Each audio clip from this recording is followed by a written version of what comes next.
आज 14 अगस्त है, विभाजन विभीषिका स्मृति दिवस। इस विभीषिका ने कितने घर उजाड़े, कितने लोगों की हत्या हुई, कितनी अस्मतें लूटी, इसकी कोई गिनती, इसका कोई आंकड़ा उपलब्ध नहीं है।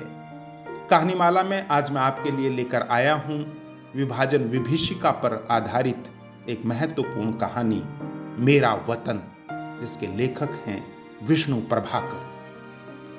उसने सदा की भांति तहमद लगा लिया था और फेज ओढ़ ली थी।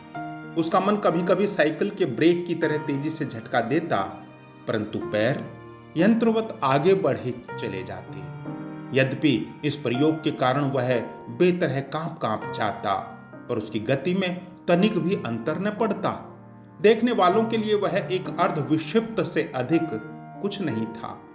वे अक्सर उसका मजाक उड़ाया करते, वे कह कहे लगाते और ऊंचे स्वर में गालियां देते, पर जैसे ही उनकी दृष्टि उठती, न जाने उन निरीह भावहीन फटी फटी आंखों में क्या होता कि वे सहम सहम जाते। सोडा वाटर के उफान की तरह उठने वाले कह कहे मर जाते और वह नजर दिल की अंदरूनी बस्ती को शोले की तरह सुलगाती हुई फिर नीचे झुक जाती। वे फुसफुसाते, जरूर इसका इस सब कुछ लुट गया है, इसके रिश्तेदार मारे गए हैं। नहीं नहीं, ऐसा लगता है कि काफिरों ने इसके बच्चों की इसी के सामने आग में भून दिया है, या भाले की नोक पर टिकाकर तब तक घुमाया है जब तक उनकी चीख पुकार बिल्ली की मिमियाहट से चिड़िया के बच्चे की चींची में पलटती हुई खत्म नहीं हो गई है। और यह सब देखता रहा है। हाँ, यह देखता रहा है। वही खौफ इसकी आंखों में उतर आया है, उसी ने इसके रोम रोम को जकड़ लिया है। वह इसके लहू में उस तरह घुल मिल गया है कि इसे देखकर डर लगता है। डर?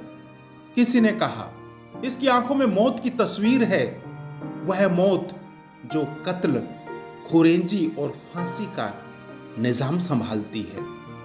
एक बार राह चलते दर्दमंद ने एक दुकानदार से पूछा, यह कौन है? दुकानदार ने जवाब दिया, मुसीबत ज़दा है जनाब, अमृतसर में रहता है। काफिरों ने सब कुछ लूटकर इसके बीवी बच्चों को जिंदा आग में जला दिया। जिंदा? राहगीर के मुंह से अचानक निकल गया। दुकानदार हंसा, जनाब किस दुनिया में रहते हैं? वे दिन बीत गए जब आग काफिरों के मुर्दों को जलाती थी, अब तो वह जिंदों को जलाती है। राहगीर ने तब अपनी कड़वी भाषा में काफिरों को वह सुनाई कि दुकानदार ने खुश होकर उसे बैठ जाने के लिए कहा। उसे जाने की जल्दी थी, फिर भी जरा सा बैठकर उसने कहा, कोई बड़ा आदमी जान पड़ता है। जी हाँ, वकील था, हाईकोर्ट का बड़ा वकील, लाखों रुपए की जायदाद छोड़ आए हैं। अच्छा जनाब, आदमी आसानी से पागल नहीं होता, चोट लगती है तभी दिल टूटता है, और जब एक बार टूट जाता है तो फिर नहीं जुड़ता। आजकल चारों तरफ यही कहानी है। मेरा घर का मकान नहीं था, लेकिन दुकान में सामान इतना था कि 3 मकान खरीदे जा सकते थे। जी हाँ, राहगीर ने सहानुभूति से भरकर कहा, आप ठीक कहते हैं, पर आपके बाल बच्चे तो सही सलामत आ गए हैं। जी हाँ, खुदा का फजल है, मैंने उन्हें पहले ही भेज दिया था। जो पीछे रह गए थे उनकी न पूछिए, रोना आता है, खुदा गारत करे हिंदुस्तान को। राहगीर उठा, उसने बात काटकर इतना ही कहा, देख लेना, एक दिन वह गारत होकर रहेगा। खुदा के घर में देर है पर अंधेर नहीं। और वह चला गया, परंतु उस अर्ध विक्षिप्त के कार्यक्रम में कोई अंतर नहीं पड़ा। वह उसी तरह धीरे धीरे बंजारों से गुजरता गया, शरणार्थियों की भीड़ में धक्के खाता, परंतु उस ओर देखता नहीं। उसकी दृष्टि तो आसपास की दुकानों पर जा अटकी थी, जैसे मकनातीश लोहे को खींच लेता है। वैसे ही वे बेजमाम इमारतें जो जगह जगह पर खंडहर की शक्ल में पलट चुकी थी, उसकी नजर को और उसके साथ साथ उसके मन बुद्धि चित्त और अहंकार सभी को अपनी ओर खींच लेती थी। और फिर उसे जो कुछ याद आता वह उसे पैर के तलवे से होकर सिर में निकल जाने वाली सूली की तरह काटता हुआ उसके दिल में घुमड़ घुमड़ उठता। इसी कारण वह मर नहीं सका, केवल सिसयाम भरता रहा। उन सिसकियों में न शब्द थे न आंसू, वे बस सूखी हिचकियों की तरह उसे बेजान किए रहती थी। सहसा उसने देखा सामने उसका अपना मकान आ गया है। उसके अपने दादा ने उसे बनवाया था। उसके ऊपर के कमरे में उसके पिता का जन्म हुआ था। उसी कमरे में उसने आंखें खोली थी और उसी कमरे में उसके बच्चे ने पहली बार प्रकाश किरण का स्पर्श पाया था। उस मकान के कण-कण में उसके जीवन का इतिहास अंकित था। उसे फिर बहुत सी कहानियां याद आने लगी। वह उन कहानियों में इतना डूब गया कि उसे परिस्थिति का तनिक भी ध्यान नहीं रहा। वह यंत्रवत जीने पर चढ़ने के लिए आगे बढ़ा और जैसे ही वह सदा करता था उसने घंटी पर हाथ रखा।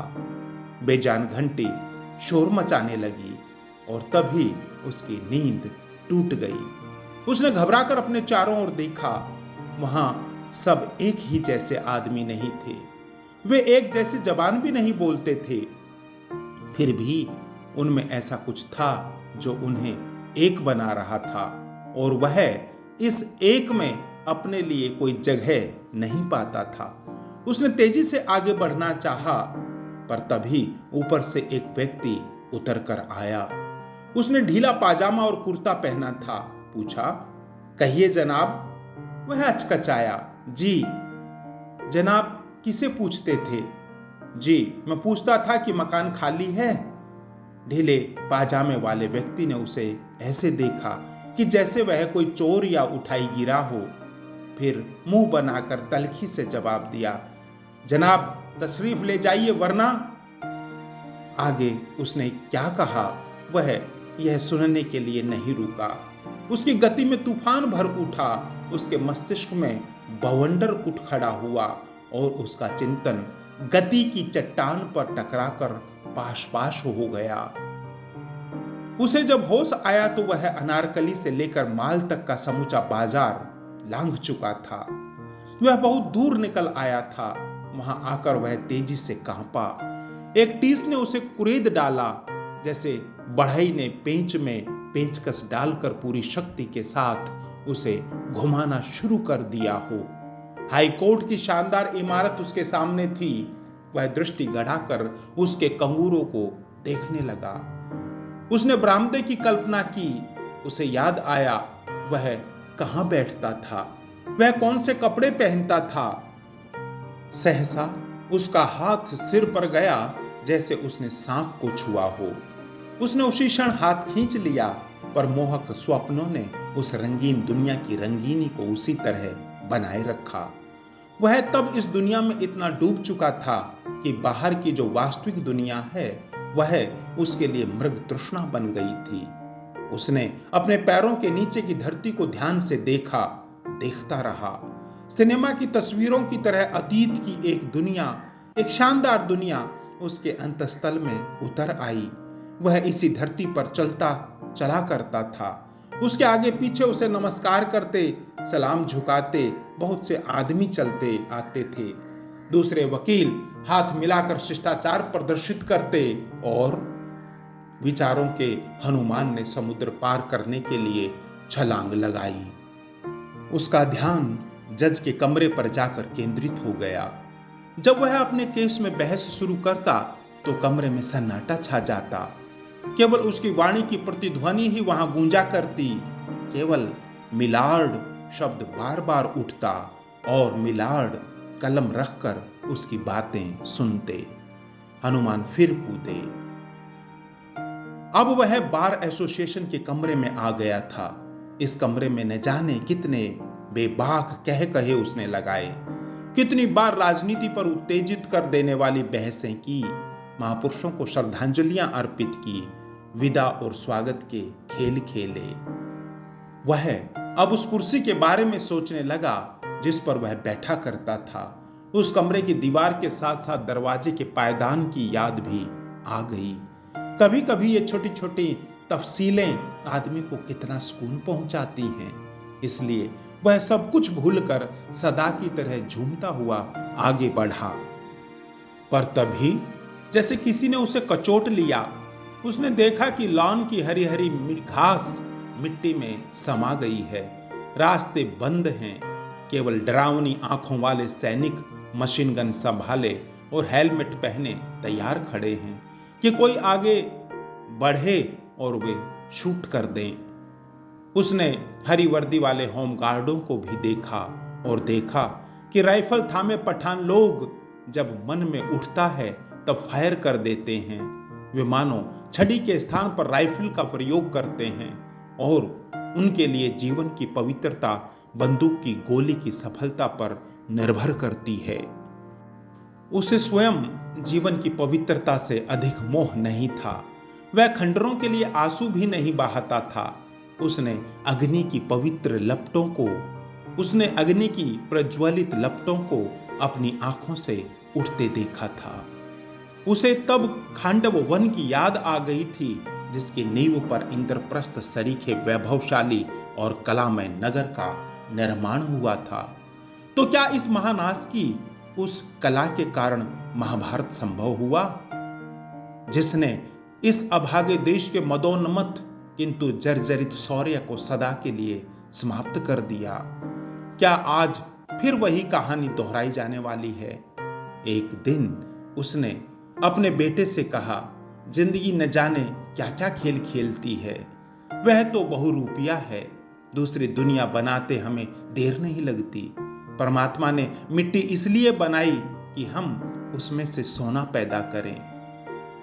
बेटा बाप का सच्चा उत्तराधिकारी था।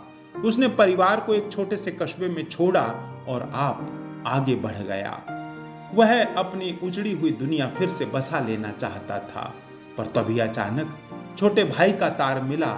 लिखा था, पिताजी न जाने कहां चले गए। तार पढ़कर बड़ा भाई घबरा गया। वह तुरंत घर लौटा और पिता की खोज करने लगा। उसने मित्रों को लिखा, रेडियो पर समाचार भेजे, अखबारों में विज्ञापन निकलवाए, सब कुछ किया, पर वह यह नहीं समझ सका कि आखिर वे कहां गए और क्यों गए। वह इसी उधेड़बुन में था कि एक दिन सवेरे सवेरे क्या देखता है कि उसके पिता चले आ रहे हैं, शांत, निर्द्वंद और निर्लिप्त। आप कहां चले गए थे? प्रथम भावोद्रेक समाप्त होने पर उसने पूछा। शांत मन से पिता ने उत्तर दिया, लाहौर। लाहौर? पुत्र अविश्वास से कांप उठा। आप लाहौर गए थे? हां। कैसे? पिता बोले, रेल में बैठकर गया था। रेल में बैठकर आया हूं। पर आप वहां गए क्यों थे? क्यों गया था? जैसे उनकी नींद टूटी। उन्होंने अपने आप को संभालते हुए कहा, वैसे ही देखने के लिए चला गया था। और आगे की बहस से बचने के लिए वे उठकर चले गए। उसके बाद उन्होंने इस बारे में किसी प्रश्न का जवाब देने से इनकार कर दिया। पुत्रों ने पिता में आने वाले इस परिवर्तन को देखा, पर न तो वे उन्हें समझा सकते थे, न उन पर क्रोध कर सकते थे। हाँ, पंजाब की बात चलती तो आह भर कर कह देते थे, गया पंजाब। पंजाब अब कहां है? पुत्र फिर काम पर लौट गए और वे भी घर की व्यवस्था करने लगे। इसी बीच में वे फिर एक दिन लाहौर चले गए, परंतु इससे पहले कि उनके पुत्र इस बात को जान सकें, वे लौट आए। पत्नी ने पूछा, आखिर क्या बात है? कुछ नहीं। कुछ कैसे नहीं? आप बार बार वहां क्यों जाते हैं? तब कई क्षण चुप रहने के बाद उन्होंने धीरे से कहा, क्यों जाता हूं? क्योंकि वह मेरा वतन है।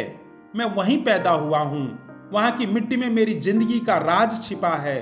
वहां की हवा में मेरे जीवन की कहानी लिखी हुई है। पत्नी की आंखें भर आई। बोली, पर अब क्या? अब तो सब कुछ हो गया। हां, सब कुछ गया।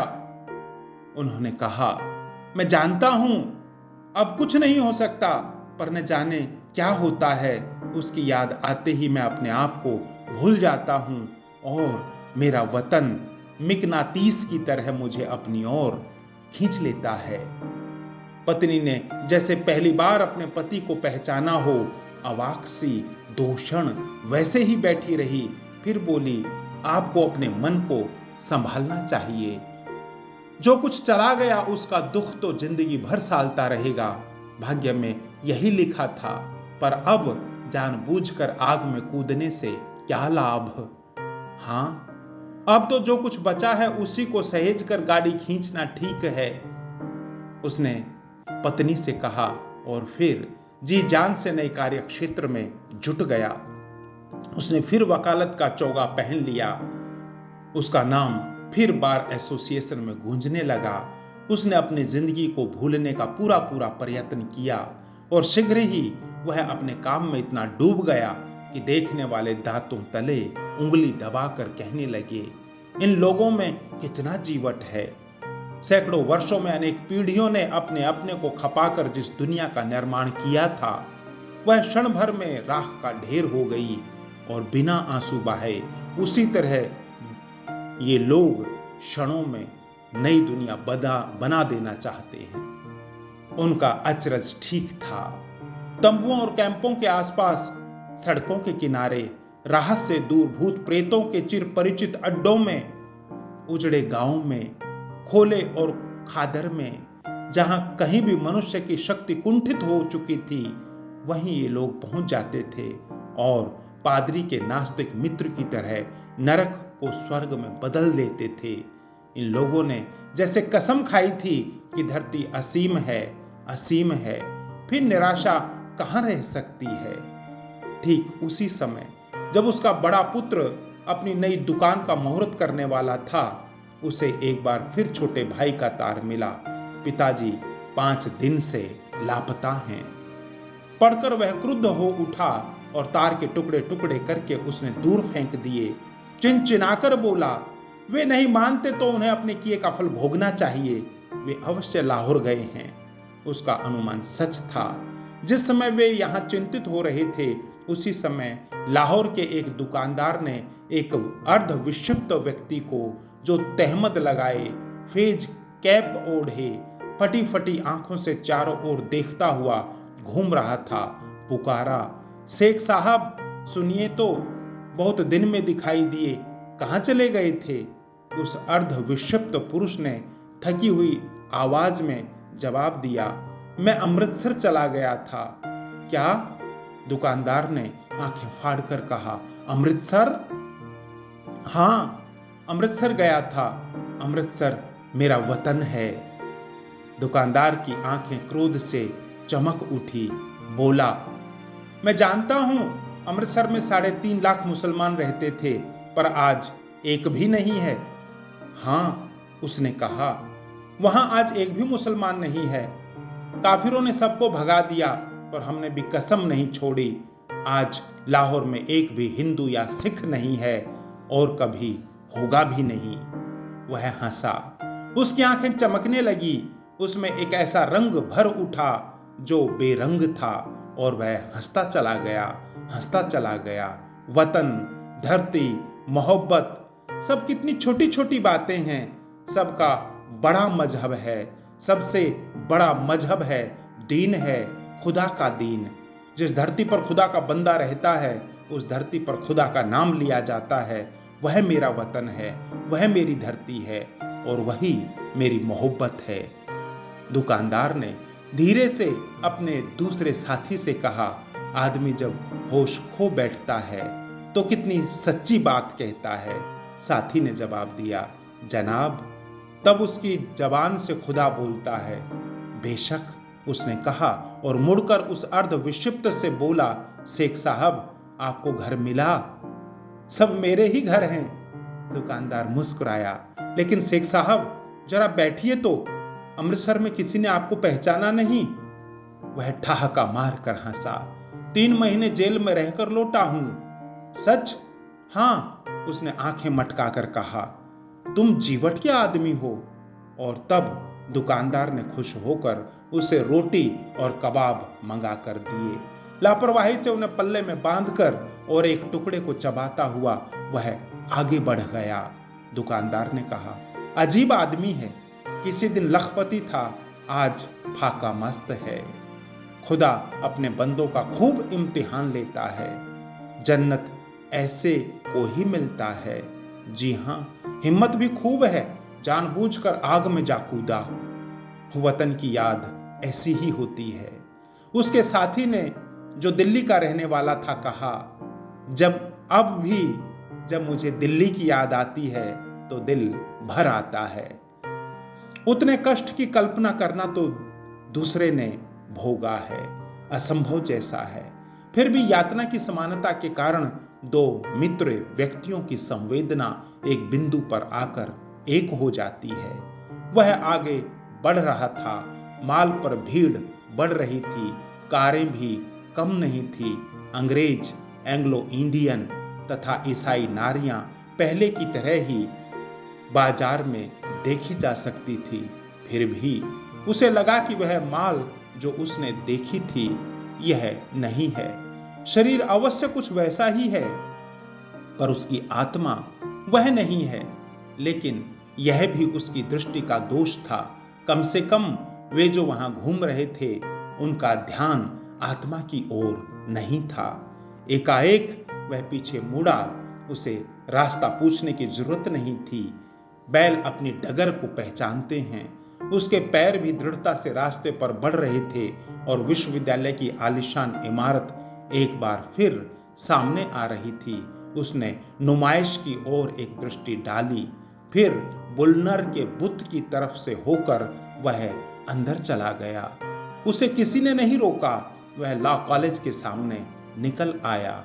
उसी क्षण उसका दिल एक गहरी हूंक से टीसने लगा। कभी वह इस कॉलेज में पढ़ा करता था। वह कांपा। उसे याद आया उसने इस कॉलेज में पढ़ाया भी है। वह फिर कांपा। होंठ फिर उठी। उसकी आंखें भर आई। उसने मुंह फेर लिया। उसके सामने अब वह रास्ता था जो उसे दयानंद कॉलेज ले जा सकता था। एक दिन पंजाब विश्वविद्यालय दयानंद विश्वविद्यालय कहलाता था। तभी एक भीड़ उसके पास से निकल आई। वे प्रायः सभी शरणार्थी थे, बेघर और बेजर। लेकिन उन्हें देखकर उसका दिल पिघला नहीं, कड़वा हो आया। उसने चीख चीख कर उन्हें गालियां देनी चाही। तभी पास से जाने वाले दो व्यक्ति उसे देखकर ठिठक गए। एक ने रुक कर उसे ध्यान से देखा। दृष्टि मिली। वह सिहर उठा।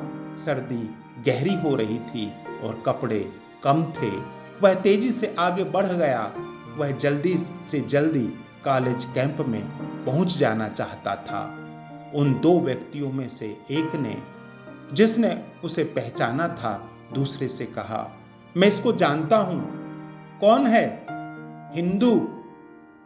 साथी अचकचाया। हिंदू? हाँ, हिंदू, लाहौर का एक मशहूर वकील। और कहते कहते उसने ओवरकोट की जेब में से पिस्तौल निकाल लिया। वह आगे बढ़ा। उसने कहा, जरूर यह मुखबिरी करने आया है। उसके बाद गोली चली। एक हल्की सी हलचल, एक साधारण सी खटपट। एक व्यक्ति चलता चलता लड़खड़ाया और गिर पड़ा। पुलिस ने उसे देखकर भी अनदेखा कर दिया, परंतु जो अनेक व्यक्ति कुतूहलवश उस पर झुक आए थे, उनमें से एक ने उसे पहचान लिया। वह हतप्रभ रह गया और यंत्रवत पुकार उठा, मिस्टर पुरी, तुम यहां कैसे? मिस्टर पुरी ने आंखें खोली। उनका मुख श्वेत हो गया था और उस पर मौत की छाया मंडरा रही थी।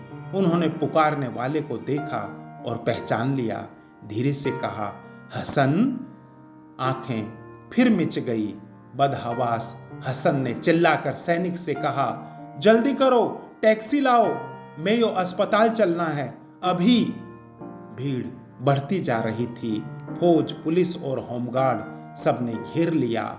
हसन, जो उसका साथी था, जिसके साथ वह पढ़ा था, जिसके साथ उसने साथी और प्रतिद्वंदी बनकर अनेक मुकदमे लड़े थे, वह अब उसे भीगी भीगी आंखों से देख रहा था। एक बार झुककर उसने फिर कहा, तुम यहाँ इस तरह क्यों आए मिस्टर पुरी?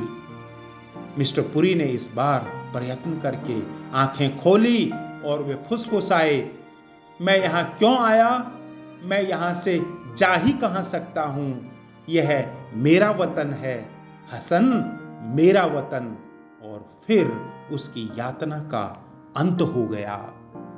धन्यवाद। आशा करता हूँ विभाजन विभीषिका की यह कहानी आपको पसंद आई होगी। विभाजन की त्रासदी, विभाजन का दंश न जाने कितने हजारों, कितने लाखों ने सहा है, कितनों के घर उजड़े हैं। आप कहानीमाला के साथ जुड़े रहिए। विभाजन विभीषिका स्मृति दिवस को हम स्मरण अवश्य करें। नमस्कार।